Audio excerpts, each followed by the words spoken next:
Odhiambo machielo nyakuramga jwange no mara enirio makare en Jumapil tarik 25 dwe no mara bich gana riyo prario kod abich machiegni chendo enoimore waikoni weche manyene chelo ne nyakuramga jwanga kabene nitire paro moro miget go e mbake od bura paro na bende kuro bro gayo kako ganda tiyo kod yore go mag mbui kabende kopono kale to bro dware mondo mi ini won hedhi ndikri manyien kitiyo go pande mari ko kibro yieni mondo tigi mbui e pacho ka kachiel kod weche go mag mago motesene social media kata kundego mago ganda magoye mbaka eno wach ikelo kanya kala jangi Cleophas Oluocho go mbaka gijalony mar ngia dieri e wach ne kabino dishing makawuono wangioni chal mar ikrok ne Madaraka Day County ma Homabe ka bende chendo makamano dhi mbele kigeto nyasi no chieng Jumapil dute chendo maro imore kapilero ko pachila imoro machoke na riadek auchiel nono kabinde wanti live Facebook Ramogi TV ke imira eskachiel gi Ramogi TV Kenya mar YouTube magithond weche. Familia manyo wito joge gi masira mar mach kar dak ma Kibra okwo sirikal mondo konyge yango ringre wedegi manyo wangi masira no. Tuwapokonye nafasi wale wa chuki, hasira, kisirani wanaotaka kutumia ukabila kugawanya wananchi wa Kenya. Jatend piny Kenya William Ruto se ojotelo makete tesri ma owacho ni nyao siasa mag pogo Uganda kalore gi dhoudi magge. Hotel sani we are fully booked. That means ni onge ngata masani nyalo go simo ni dwaro room mayudi. Jota magawa Homabe ni kod kinde maber kalore gi kwan welo masani medre alura no na ikrok na nyasi mar Madaraka.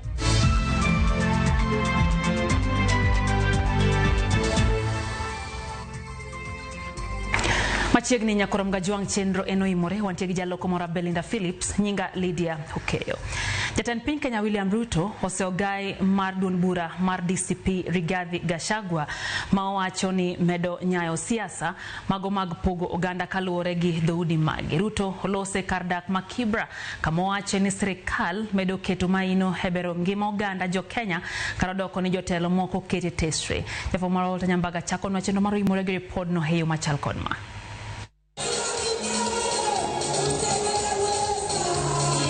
Kinde lama ne obage kanisa mar AC Bade ma Kibra Nairobi kawo chiwo thuolo ne jatend piny William Ruto kendo duoko mane en jalupne machon Rigathi Gachagua wi weche moko mosekelo liet mag siasa kutende kod tulo mag tok yiero 2007. Katiba ya Kenya inaniamurisha kama rais kuunganisha watu wa taifa letu la Kenya na kuondoa ubaguzi wa aina yote. Tuwapokonye nafasi wale wa chuki, hasira, kisirani wanaotaka kutumia ukabila kugawanya wananchi wa Kenya wasipate nafasi katika taifa letu la Kenya. Sasa hii tuko na utamu ya handshake. Sema naona utamu ya handshake. Kitambo kama tulichomeka, simu ya kwanza tulikuwa tunapigia baba. Ametumia pesa zake sana. Sasa hii zile tunataka kutumia ni ya serikali yako. Ndio tusikie utamu ya handshake. Ruto mane oten kod governor ma Nairobi Johnson Sakaja, jatend migawo mar jotije sirikal Geoffrey Ruku kod jo od bura odok ne sirikal mar manywanda magi koni dhi tieka kwede mag dhoudi. Kibra hoye! Nairobi hoye! Munasema tuungane, tushirikiane. Sasa iko wangwana pale ati wa siasa mfululizo. Nyinyi ni watu wa siasa mfululizo ama kazi bila break? Munasema ni siasa mfululizo ama kazi bila break? Ati munasemaje? Ati munasemaje? It is no longer about Zakayo. Zakayo is not the one writing the budget. Zakayo is not the one who is the Minister of Treasury. Zakayo is not the Minister of Health. So I want to urge Kenyans, even some of the leaders in my party, who have taken the advantage of putting blame or empty criticism as their way of politics. You know, your senator is a very good friend of mine, Senator Sifuna. I have told him that your senator, you know, kupinga maneno is very good, but it gets to a stage when you must take responsibility as a leader. Ruto bende oko ni sirikand Kenya Kwanza dhi gero tesend mach mabiro gayo wang' mag mwandu makinde ka kinde Kibra, Mathare, Kariobangi to kod alwora mag Nairobi. Na nimekubaliana na gavana ya kwamba hapa Kibera hii lazima tuwe na fire station. Ndio moto ikitokea, mzima moto inafika kwa madakika. Na wewe gavana nitakusaidia, tutakupatia ardhi ujenge fire station, ndio moto ikitokea Kibera manyumba isichomeke tena. Kama umenipea shamba hapo nitajenga station vile tu tumejenga station kule Gikomba. Tuwe na station hapo Cabernet Gardens ili tumikie watu wa Kibra wote kwa jumla. Jatend piny odok ne chenro magero udi manengogi ogonyore kendo telo ni chenro no dhi loko ngima oganda kendo miyo Nairobi picha manyien manyangafu. Na tena juzi tunafanya enumeration ya Soweto pale phase C and D, nyumba zingine 10,000. Mpango yangu na serikali ya Kenya ni kuhakikisha kwamba tunaondoa manyumba haya ambayo yanaweza kusababishwa na kuchomeka kwa moto, tuwaweke katika manyumba ya kisasa. Walter Nyambaga, Ramogi TV, Nairobi. Penjo mathoth podo kwamo wachmeko kata kwa wachmeko mar jaod bura majuja George Koimburi maripoti yango ni nondhi kanisa moro mane odhileme kawuono. Kata kamano bad migao mar kwach kich to makochung ne pok gi mako Koimburi ni mar nyaka sani kata gen pod gi manye kaitude gi kuo mar lo. Josiasa mag DCP ywak ni Koimburi omaki kendo ok ging'eyo kamotere.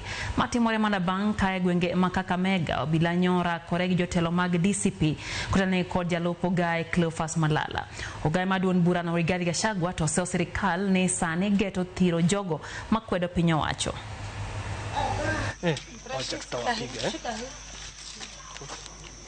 Ambayo ilikuwa in silver in color, gari aina ya Subaru Forester. Na katika hiyo gari kuliweza kutokea wanaume wawili ambao walimsukuma, na licha ya watu ambao wachache walikuwa kujaribu kupambana na wale jamaa, ndani pia ya ile gari kulikuwa na mwanaume mwingine. Na kwa hivyo wale watu ambao walikuwa pale hawakuweza kufaulu kumuokoa mheshimiwa, na ikawa walienda na mheshimiwa. Na hata tulipojaribu kuwafuatilia, kwa sababu kuna magari na pikipiki ambazo zilijaribu kumfuatilia, tulifika mahali ikawa hiyo gari haiwezi patikana. Mheshimiwa alipofika jana, sisi kama familia ilikuwa ni kama sherehe, ni kwa sababu tulikuwa na wasiwasi, watoto maswali, na wakati alifika nilipigia chama na nikamwambia mheshimiwa amewasili, na tukawa na jambo la kufurahia, na tukasikizana leo tushiriki kanisa ambalo huwa na shiriki, na ili tuweze kufanya watu wajuja wajue mheshimiwa amepatikana ama amerudi nyumbani. Jalojada ntapiny Kenya Rikitre Kindiki odok ne sirikal wichendro ma gichano timo ne jopiny kowacho ni sirikal ok bi chiko ite ne koko makweth maketo sirikal tesre. Kano wuoye nyasi moro skund primar ma Ndurarwa kar chung'od bura Makabete. Kindiki okone sirikal ne ong'ala manyime maneno ni ochop kare gedo magute mane ongene piny, gedo mar chirni manyasa ni kod chenro mamoko.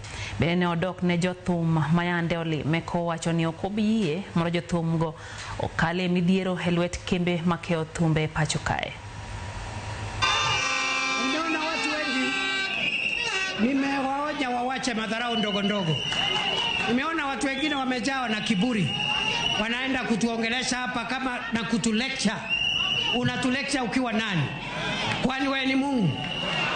Una lecture kila mtu, una lecture mwanamuziki, una lecture mwanasiasa, una lecture kila mtu. Kwani wewe ni Mungu? Na wanamuziki walikuja 50, mimi naita wanamuziki 500 wakuje pale Karen, tujua utafanya nini.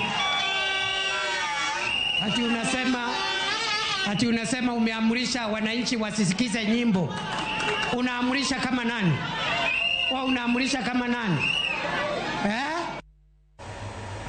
Rawere ma jokanyo e duond bura mar ODM okwayo siasa ma pacho ka mondo mi otim maino mar rwako rawere dongruok mag siasa kendo tagi e okenge makare mag nyawo kwe kinde kampen mag siasa hagilose kar dak ma Mathare kinde romo margi mar nyawo riwruok kod twak e okenge makare mag yudo dongruok. Ikwayo siasa ma pacho ka mondo obed jo adier kendo joma kelo ganda kanyakla e chenro mag sirikal.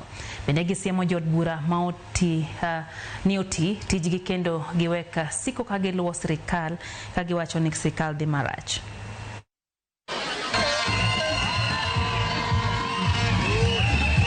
Nafanyaga hizi shughuli every month.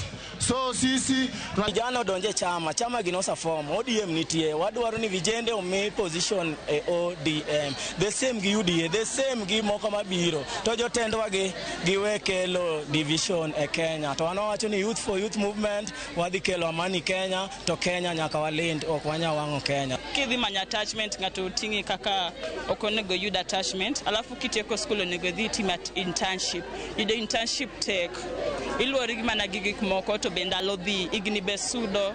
MP ameitwa kwa mkutano na PA wa rais. Ati Faruk Kibet ameita MPs wetu na MPs wetu wanakimbia wanamfuata tu kama flower boys na flower girls. Tutakuwa na chama 2027 kweli? Nasemekana pesa inalala Nyanza na kuna shule imepatiwa 87 shillings. Hiyo siwezi kubali. Mnakubali? Nikisikia kuna shule inapatiwa 4,000 surely hiyo siwezi kubali. Unakubali? Kama hawa watu wanataka tuwaunge mkono katika serikali lazima wafanyie Wakenya kazi. Ukweli uongo? Na nataka kuambia hawa waheshimiwa wenye kazi yao ni kutembea na kukimbia kuimba sifa za Ruto kwamba huyo rais hatutaimba sifa zake kama vijana wetu wa hapa wa Climate Works hawalipwi. Familia manowi to joge gi masira mar mach kar dak ma Kibra County ma Nairobi krodoro mondo mi piny owacho okony gi chenro mar yango joge gi mano wange masira no. Gavana ma Nairobi Johnson Sakaja hoyango ni ting mar iko mar ringreji ochikogo manyowi to ngima gi masira no ibiro kawo gi tend county ma Nairobi ma bende biro neno ni ute manyowang oger manyien. En masira mar mach manomuoche kar dak ma Kibra County ma Nairobi sa 10:30 okinyi manyoro. Mach mano duogo negi sa 1 gokinyi gi joneg mach mano chope kar masira no sa 11 okinyi ka gikonyore gi rawere maya elora no. Kaluwore gi report mogol gi jagoro mar arita mar gweng' ma Kibra Yusuf Mohamed majno ne onego ji 8 kanyaka sani mana ng'at achiel kende mose yangi ka ringre mamoko 7 pok oyangi ne gin ng'agi ni kaluwore ni ne giwang' marach. Ilipofika asubuhi karibu saa 11 tuseme ilikuwa saa 10:40 hivi tukaamshwa na manduru tunasema amkeni kuna moto. Sasa tukafikiria maybe ni wesi but tusikia tu kuna moto tunachomekewa ikapiti tutoke nje mbio. Ile wakati ya kutoka kuangalia huku nje ni moto tu tulianza kuona imesiba hii stairs but sasa hatukujua ni moto ilitokea wapi. Masira no bende no wango ute prabich mano wangi gik moko teigi kajoma moko mano yudo hinyruok pod mbele gi do thieth osiptende mopogore opogore. Kitu tutahitaji kwa serikali kuu, serikali yetu ya county ni watusaidie hizi miili ziende nyumbani sipate kuzikwa kwao huko Western kwa wakati ufaao. Tunatoka katika family ambao iko fukara. Kinde mano yore nyasi mar lamo e kanisa mar AIC man Kibra, Gavana ma County ma Nairobi Johnson Sakaja osingo ni sirikand county no dhi kawo ting' mar iko jogo mano wito ngimagi kendo gero udi manyien ne jogo ma utegi nowang' kaluwore gi masira no. Yango ne gisechako loso chenro makare gi migawo mar teko mane oni stima otudi yo mowinjore e kar dak no kaka yor duoko piny kwan masiche mag mach. Kuna wale wamechomekewa hata IDs, vitambulisho wale ambao na documents tuwasaidie kupata documents mpya na mimi nitawalipia gharama yote ya hizo documents ili they can just get back to normal life, si ndio hiyo? Kwa hivyo tutazidi kushirikiana na nyinyi. Rais leo amekubali. Nilikuwa nimemwomba ile shamba hapo ile ilikuwa inatumiwa na kura wakati barabara ilikuwa inatengenezwa ndio tuweke fire station hapo. Fire station iwe hapo. Jatend piny Kenya William Ruto bende nolimo kar masirano ka en kanyakla kod jotelo mamoko bang' wuok e lamo e kanisa mar AIC Kibra. Jatend piny kod jood bura kama oting'o mano ma Kibra Peter Orero otiyo gi thuolono mar twak kod jopiny kendo mwandu mag kony bende nopognegi. Jatend migao mar thieth Aiden Duale omedo chung' motegno ewi chwalo jochiw thieth mag UHC nyaka counties. Duale mane losi kaunti mag Garissa koni chutho eno komi omenda kokalo kuom od bura to ikore mandiko jochiw thieth go e mongiore makmana ne gisani to nyako chwalgi ne kaunti kama owinjo bed ni gibedoe. Mambo ya UHC mimi na governors tumesikizana. The problem is some people want me to make popular decisions. No, I will make the right decision. I have spoken to the Senate, I have spoken to the National Assembly. In their wisdom, if they allocate the 4.2 billion that is required to make our healthcare workers, who I have a lot of respect for, the UHC staff,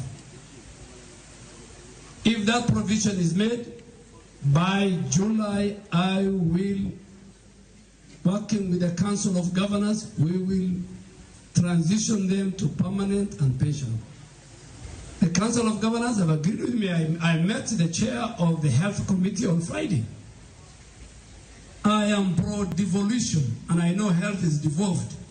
There is no way you can have a contract with the county government and your payroll is in MOH. There's no way. Skunde maitie kod jopuonj mantiere ruok mar NAT e kardak ma Kerio Valley nyalo dong ma onge jopuonj chakre wuok tich makiny bang' riwruok mar NAT nono jopuonj go mondo mi obed pacho nyaka koro chop ket arita makare. Sirikal kata kamano onyiso jopuonj ni odoge skunde ni mar arita osejiw kendo somo nyalo dhi nyime bang' luoro mar monj bede alora go. Skunde marom 54 mag primary kod 19 mag secondary osebedo ka onge somo kaluwore gi luoro makamano. Onyalo bedo juma mapek ne jopuonjre manie skunde alwora ma Kerio Valley chakre wuok tich makiny. Ma bang' riwruok mar jopuonj mar NAT buogo kendo golo chik ne jopuonj manie bwo riwruogno mondo mi odong dala chakre kiny nikech midhiero mar arita ma osebedo ka okwako gwengego. We as NAT have declared and have told all our members in Kerio Valley, all teachers from Monday, the teachers are not going to go to school until the security of the place is taken care of. We cannot allow our teachers to go to school and die. It's better for them to sit at home and nothing and die from home than go to school and be ambushed. It's painful that actually we have lost priests. And we as unions, the way my boss has spoken, kwamba we are not going to allow our teachers to be in areas that are having insecurity. Jotelo gine loso e kinde romo magalamoro mane obagi e kaunti ma Busia kama bende gigole chik ne duol mandiko jopuonj TSC monde okang' mar ariyo magidhi timo e peny mar medo jopuonj e ngas mamalo mar tich gitimie yo ma obidhore kendo mar atiro. This commission need to be serious.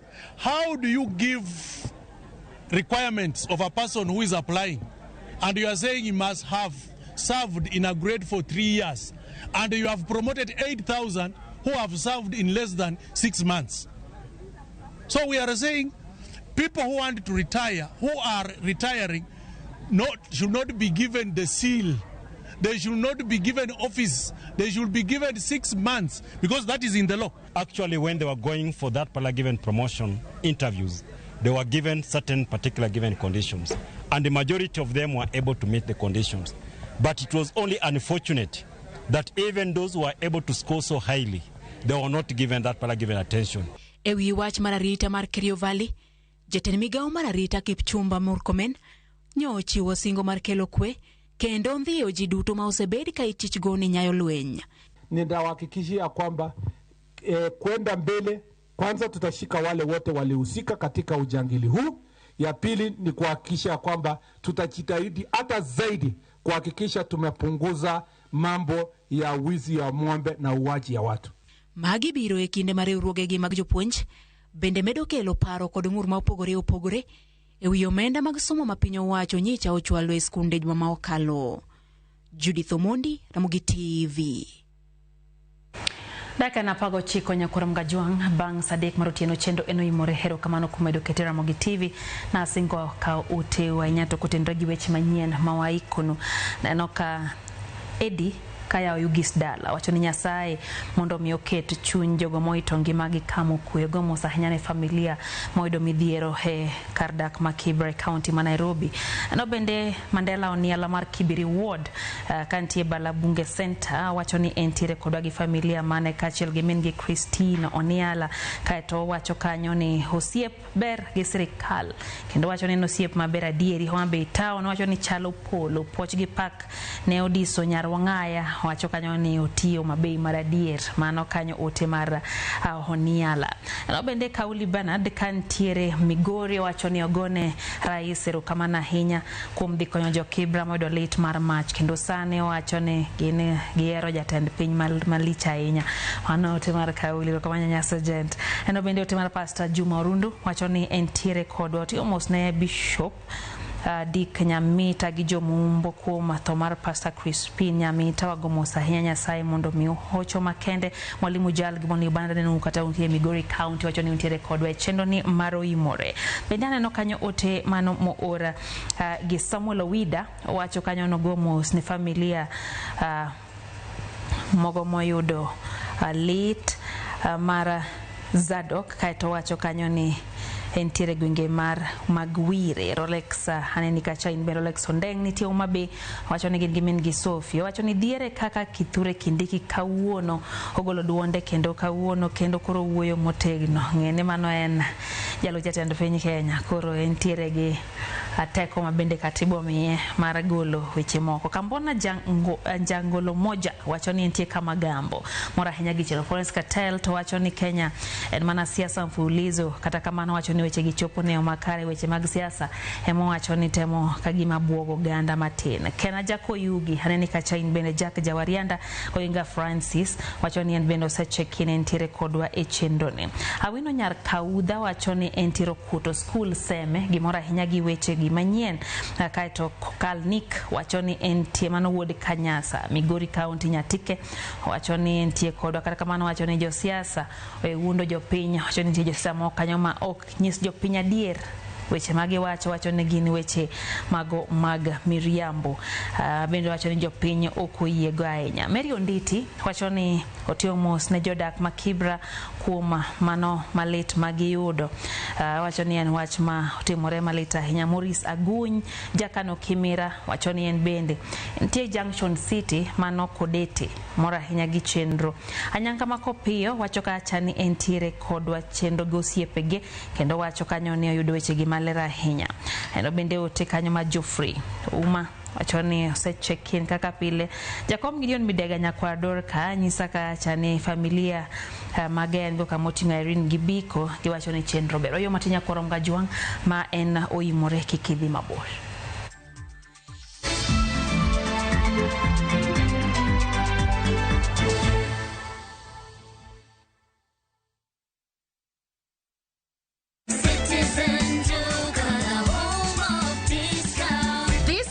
Amazing deals await at Mama Soko with Citizen Duka. Get skuma at 29 from 35 shillings, watermelon at 75 from 85 shillings, and long bananas at only 79 per kg from 89 shillings. It's simple. Dial *487*5#. Select the product you want, make your payment, and pick up your basket at any Quickmart supermarket near you. Fresh and affordable. Citizen Duka, the home of discounts. Citizen Duka, the home of discounts.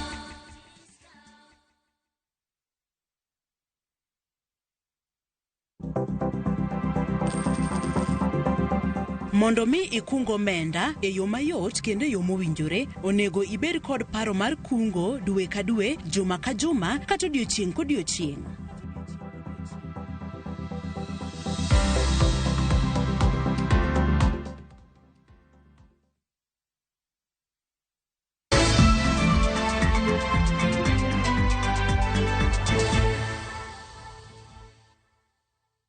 Machiegni kero nyakwar Mgajwang chendo eno imore wadhi mbele gi weche manyien. Riwruok jodong luo kotane kod ker Odungi Randa okwe kind josiasa e kinde manyasi mar Madaraka chiegni.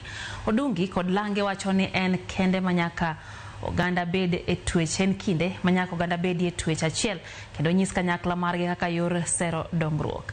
Bende gijiwo kata gichiwo siem ne josiasa makaluo ma nyalo kiro weche makidek chiwo ranyisi marach e kinde nyasi mar Madaraka.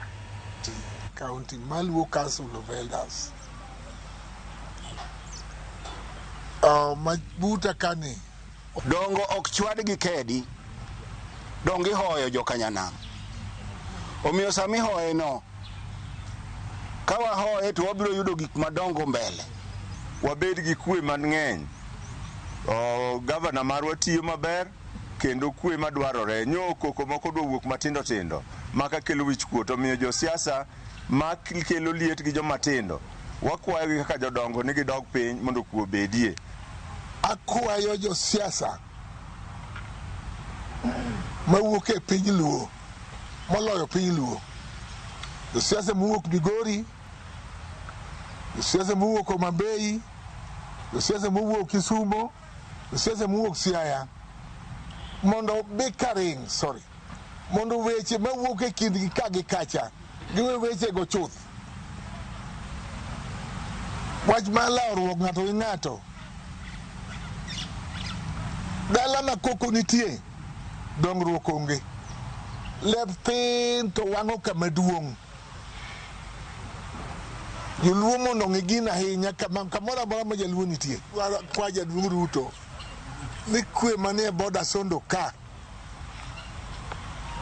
e kind Luo jo Nyaka gi Kalenjin mana ka. Kwe wadwa mondo bedi. Josiasa okwa kanyo mondo we bikari kero wacho ni we bikari. Jogo mantiere sekta mar magawa e kaunti ma Homabay ahinya to e boma ma Homabay manyasi mar Madaraka Day ma higa ni biro bage juma manyien oyango ne giseketo ikruok makare mar rwako welo mathoth mabiro timo limbe kaunti no. Aka reporter mar kaunti ma Homabay Ali Abich lero no nyaka sani thoth magawa osemaki kendo opong' karito mana welo makoro biro donjo. E kinde ni ma odong' mana juma achiel kende tibago nyasi mar Madaraka Day ma higa ni e alap tuke mar Raila Odinga kaunti ma Homabay tarik 1 dwe manyien. Weg magawa manitie boma ma Homabay kod alwora mare bende konegi kore mar rwako welo mathoth mabiro yuoro e kinde nyasi no. Nyasi mar Madaraka Day no dhi ywayo welo mathoth mawuok e gwenge mopogore e piny Kenya kod welo mawuok e pinje maoko mibiro gwel kod jatend piny Kenya William Ruto. Weg magawa go wacho ni giseketo ikruok malong'o kendo thoth magawa go osepong' motelo ne nyasi no. The preparation usechopo top gear. Kama nyalo wacho ni top gear, we as hotel we expect welo kuonde mopogre within Homabay and beyond.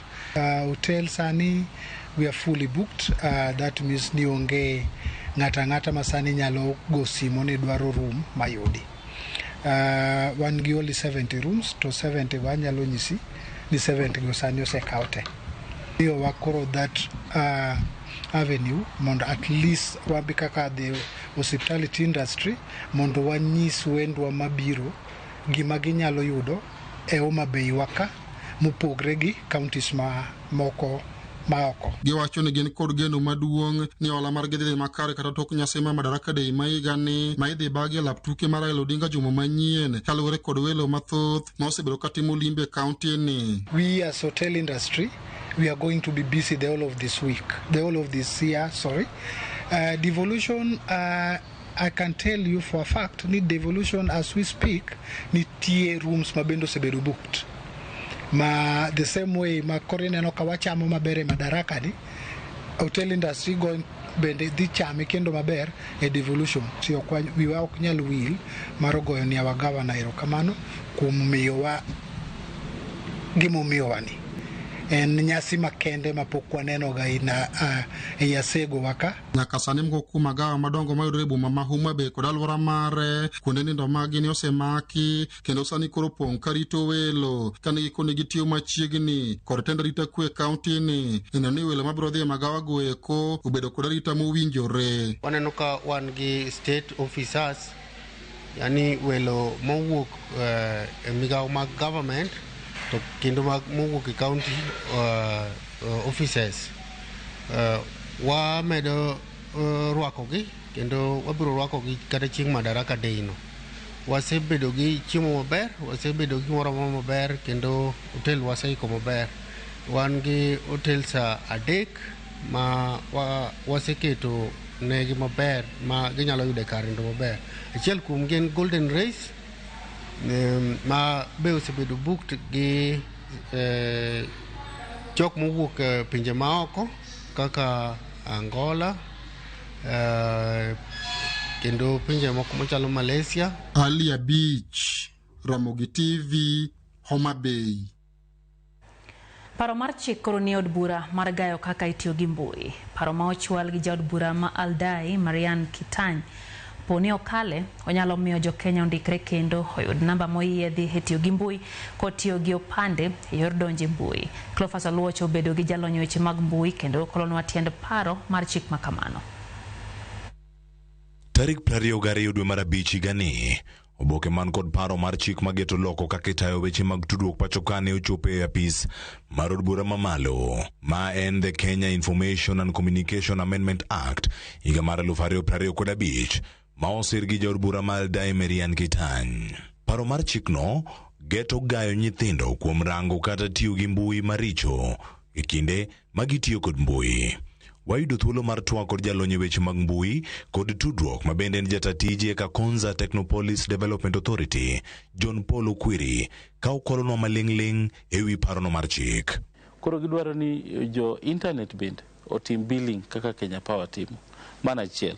Mar ariyo odwaro ni mondo mi kitimo billing to nyaka bedi joma tiyo kod lwasi oket wach mar unique identifier. Ngeche ni nyaka koro jibed gi ID moro ma siche midwa tiyo gi lwasi kata midwa timo services to emitiyogo kaka watimo kod gi sani. Kendo kaka customers, siche ma customers tiyo gi internet ni inyalo bedo ni kaka gitiyogo no inyalo timne analysis. To bende en adier ni paro mar chik ni ka okal, giod bura onyalo rocho kaka irito nonro mag jo Kenya matiyo gi mbui. Oganda moko osebedo gi to ni dibed ni nitiere nonro ma jopiny ma inyalo rochi kaluwore kod mbekni mag tayo chikegi. Koro ma chik ma osebedo ka tayowa kaka jo Kenya e weche mag data privacy.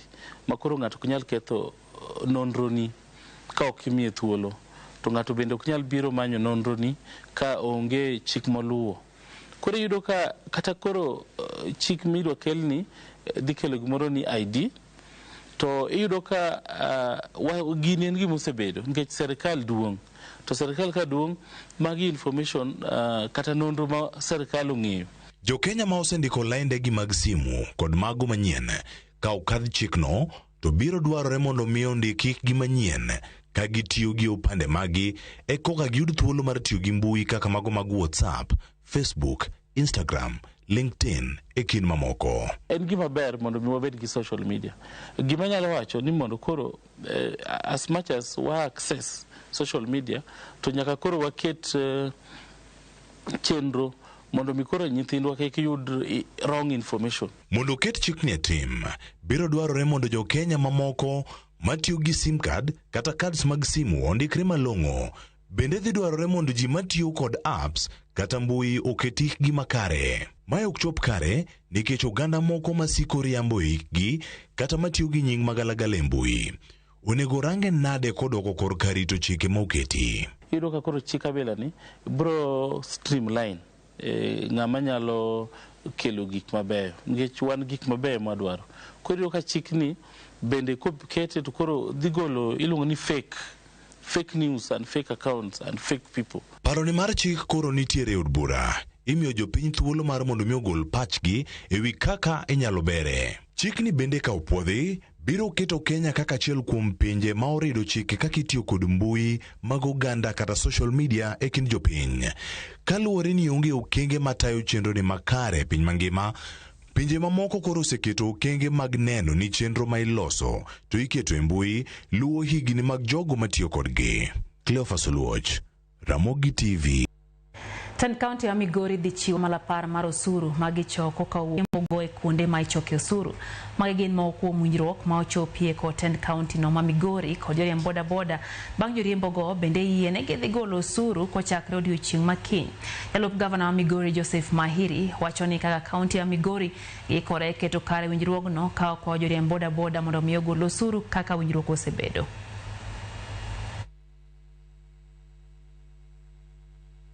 Tuliona kwamba ni lazima kila mtu achukumike, akuwa na jukumu kulipa ushuru. Wanapolipa ushuru ndio itatuwezesha sisi kama county government tuweze kutimiza yale ambayo wanataka county government iweze kutimiza, kama kazi, kutengeneza barabara na kuinua mambo ya sako zao. Kwa hivyo ndio tumekubaliana kwa ujumla kwamba ni jukumu la kila mwana Kenya, ni jukumu la kila mwana Migori kukata ushuru. Kwa hivyo ni jukumu sasa kama kupitia uongozi wa wanabodaboda waweze kukata ushuru ambayo uongozi wao wamejua na wameambia kwamba watakuwa wanakata 50 shillings per week.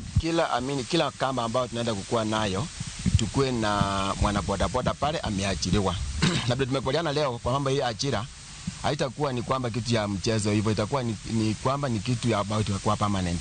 So it means by Monday kama itakuwa kwamba tunataka kuanza mambo ya ushuru, inamaanisha kwamba lazima viongozi wa county na admin na viongozi wa bodaboda zetu wako over the weekend wa ensure kwamba tumepata watu ambao wataingia Monday kufanya pale. Naomba wanabodaboda wote wa Migori County tusichukue hii maagano kama ni wa upande moja. Sisi wote ni wakazi wa Migori. Atiela mara riyo mar sigana mamenyo midekre maringa maremo kara Sickle cell anemia. Jafomara Simfrozo Kinda medo rango matute wi thieth mar tuo no ma osekelo midhiero ne anyuola mathoth. Wakelo ne sigana mar nyathi ma jahigni 6 manonyuol kod tuo maringa maremo to kod okenge ma osekalo e gi tuo no.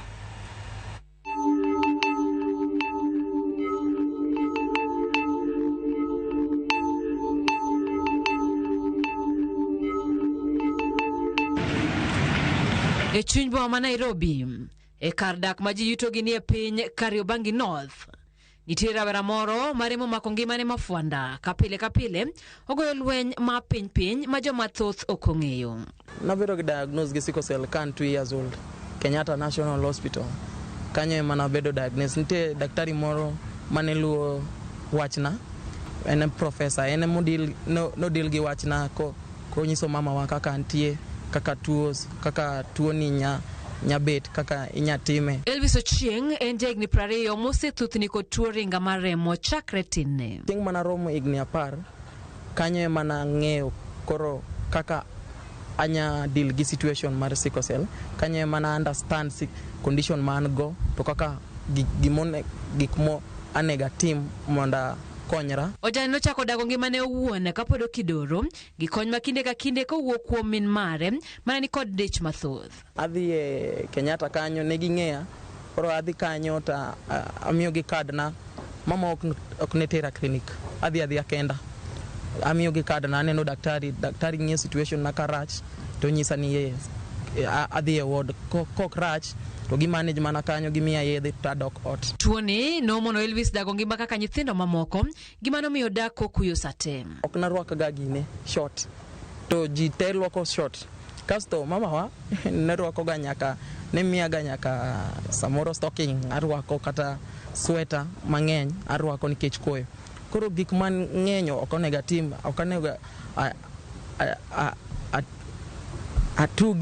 atigi teko mang'eny. Ini beta ot, ionge osiepe nitie, lakini koro osiepe bende ok nya beta kodi, ni koro gidwa wuoyo mana kodi, gin be gidwa timo gik moko, to koro in kitemo kata dhi kodgi iluore ang'o manya timori ni kin kucho. Rem maringa mar remo noloko rawera ni misumba ne okinyi godhiambo kiyude kod tuoche mopogore. Samoro red blood cells go odhi omakore kanyo e mshipa, koro ka gisemakore to koro kanyo oxygen ok donje e gine e dendi, koro lit chako gi kanyo.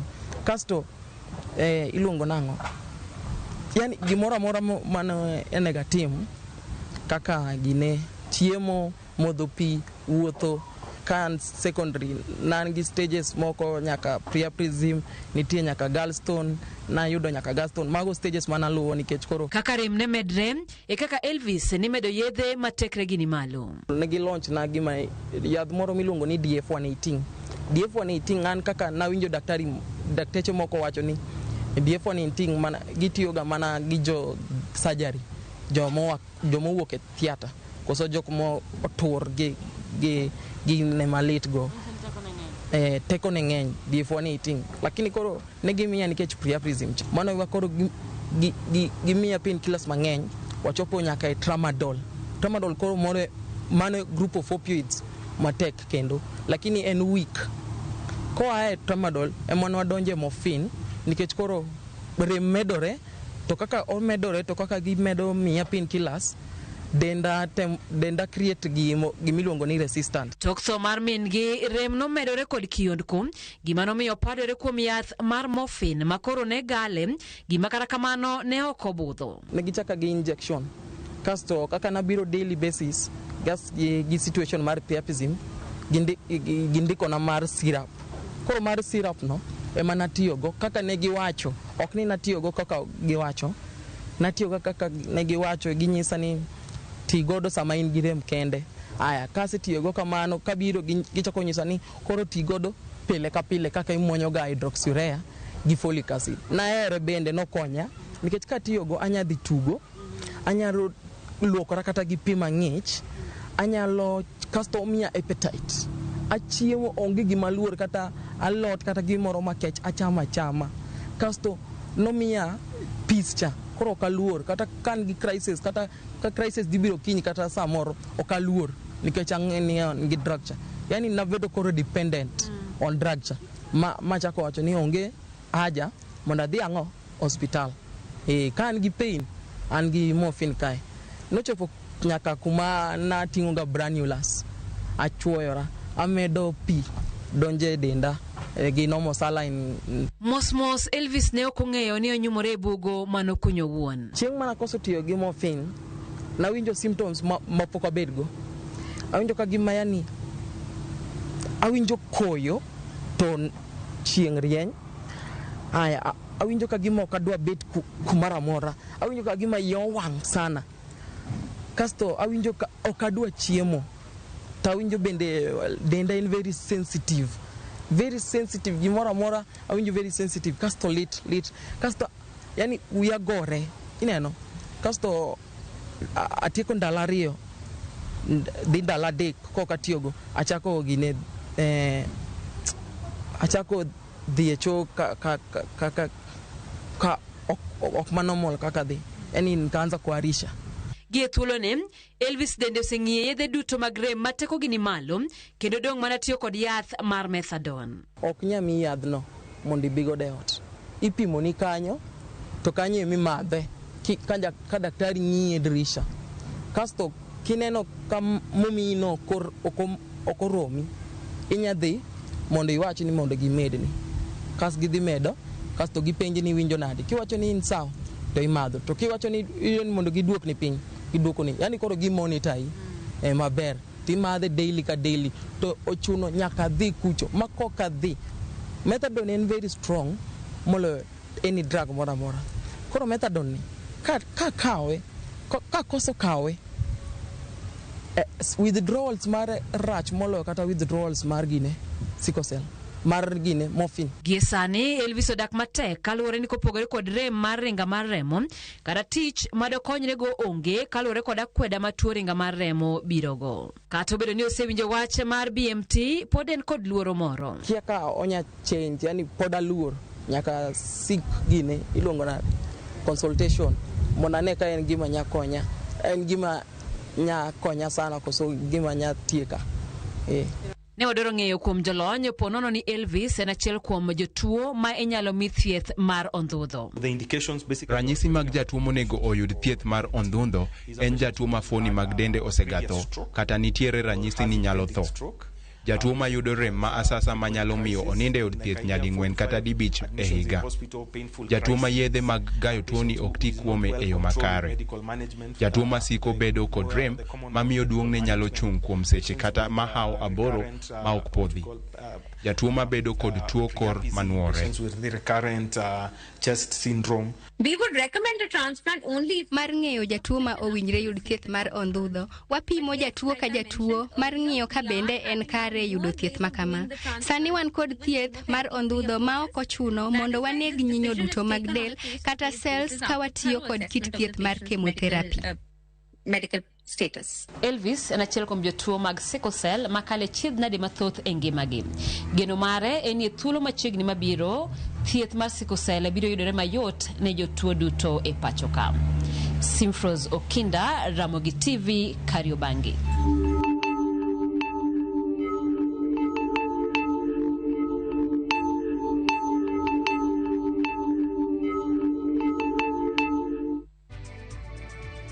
Kama nyasi Simfros kuom report no nyakora mgajwang geno marwa duto en ni mondo yudio minyal konygi godo chuth mondo mituoni odogie piny kata jogo man kode mondo yud thieth makare.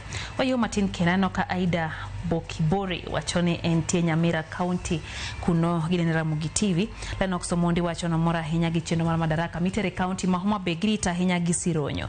No bende ote mar tabu mar Jusa kantiere Barolengo wachona ng'omiyo jotelo rawere kodwa keni podi mako kendo ilal godo wachoni sirikal ojiwe arita motegno kaeto bende wachoni gimodhiere ne wapenjo jatend migawo mar somo into siling 87 motere skul more pinje ma Nyanza cha otere nang'o into dhi timo ang'o.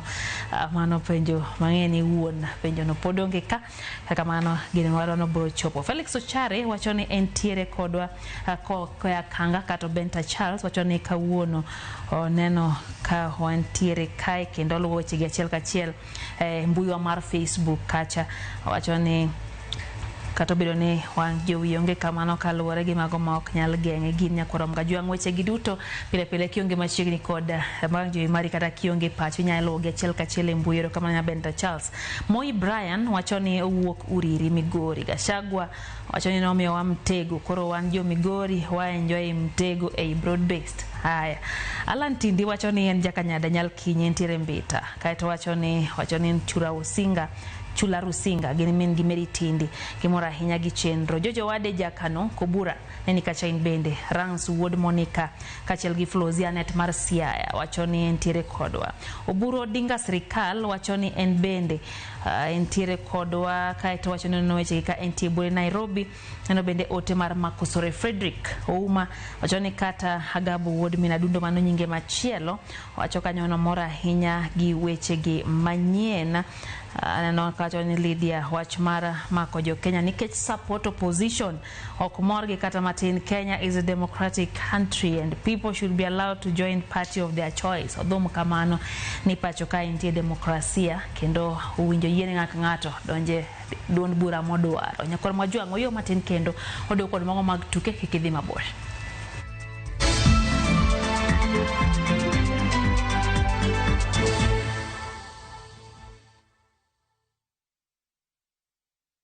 Discover faith, history, and culture with View Travel's Uganda Martyrs Journey from 1st to 4th June 2025. A journey of learning, reflection, and spiritual enrichment. Walk the Martyrs Trail, visit sacred cathedrals, experience Pilgrim Day at Namugongo Shrine, and explore vibrant Kampala. Starting from $925 per person sharing, tailored just for you. With View Travel, pilgrimage yako iko sorted. Book now and lipa pole pole. Visit viewtravel.com or call and WhatsApp 0703 254 254. View Travel. Dream. Explore. Discover.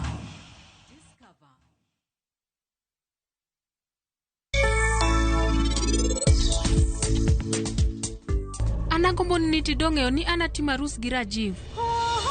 Okotang. Rita ndala dek to doneno ka tima Rus. Nin kare. Hinyori.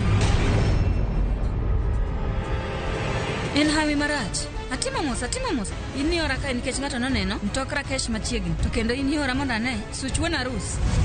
Ukabiwe ngima mar pari mondo bed kama tek. Sani an nyaka konye. Nyaka dhi komentie.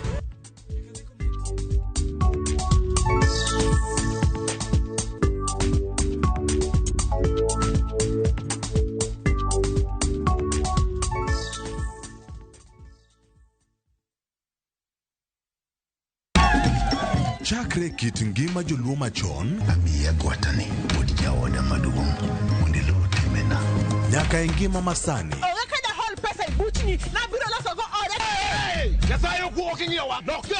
Wakelo ni sinema manyiso kit ngima ji. Kana luokre kind rabolo kago wanga kon tena no nyithindo. Kino dhi nam. Mondo kama ng'ato knie ng'ato nikech nambi ng'ie mana. Ng'e rieko mag jodongo, pek mar hera. Mokwongo jonyuol ni kit grich. Dala maka okadwa. Koda kamor mar ngima. Kidendo gi English ni my dear. Kaka kinde mosekalo kod masani esigenni mopogore opogore. Odhiambo maru eka koro dwa chacho. Pero koluo hera. Ng'ama onge pesa. Wini. Sani ng'ama onge pesa itimo nade? Winam Cinema. Jumapil, saa 2:15 otieno kod saa 4 otieno. Kik bai.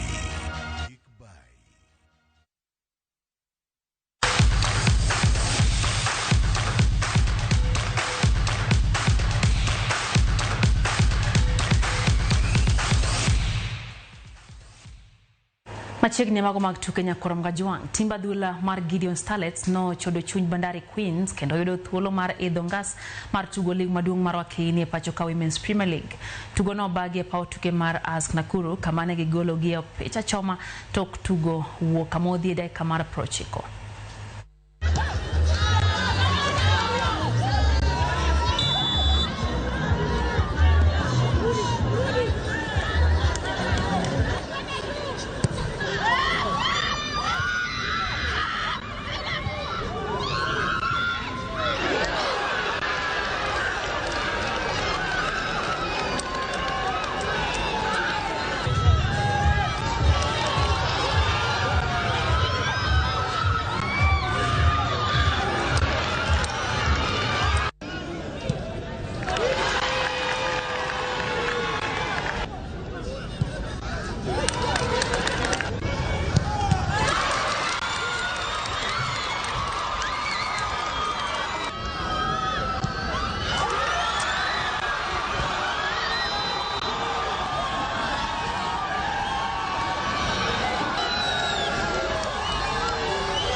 I'll first congratulate my girls. E game we had to have a winner. We have fought. The girls have fought. Penalty inanga mwenyewe. We have really tried our best, but naweza sema si upanga, but God had already decided. We will pick up from the mistakes we had and we'll come back stronger. Game imekuwa poa, being that imekuwa tough, lakini tume give our best na tumetoka na victory. Hiyo ndio kitu tulikuwa tumekujia. We have worked for so long and this is the time and we have won the promotion. Thank God. Team mar Little Fish Maria Uoyo Kaolo odiochieng' mar adek odiochieng' mokwongo mar piem mar goya bal e buore Nairobi. Piem ma obagi e skul primar ma Kiota. Little Fish olo maromo madila 33 ma oriwo 18 mag mula, 7 mag silver kod 8 mag bronze. Korka nyiri Little Fish bende oyudo midila maromo 39.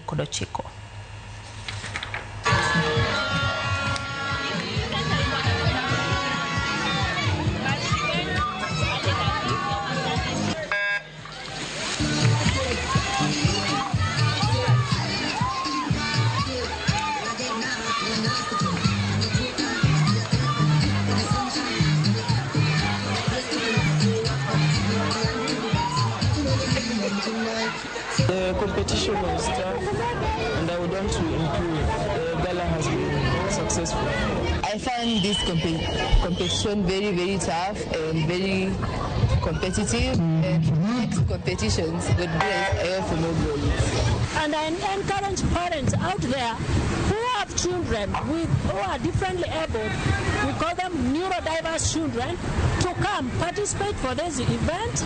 They expose their children, they get to learn from the community, and they take part from the community. PIPSA has been very good to us, especially coaches, in terms of exposing our learners and showcasing our talents to in our learners.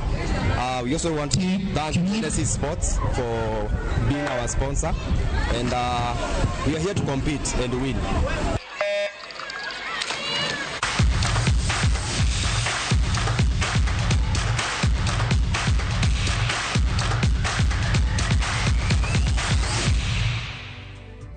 Kanyo mwateke chendo maro imore nyakwaro mga juangero kamano kumbedo kodo nyaka nwa chake nyaka sani noka John William wacho ni sani koro gichoma na Homa Bay County thuolo mamaga pokorumo mor nikech Kiswahili will not be compulsory e nyasi mar Madaraka.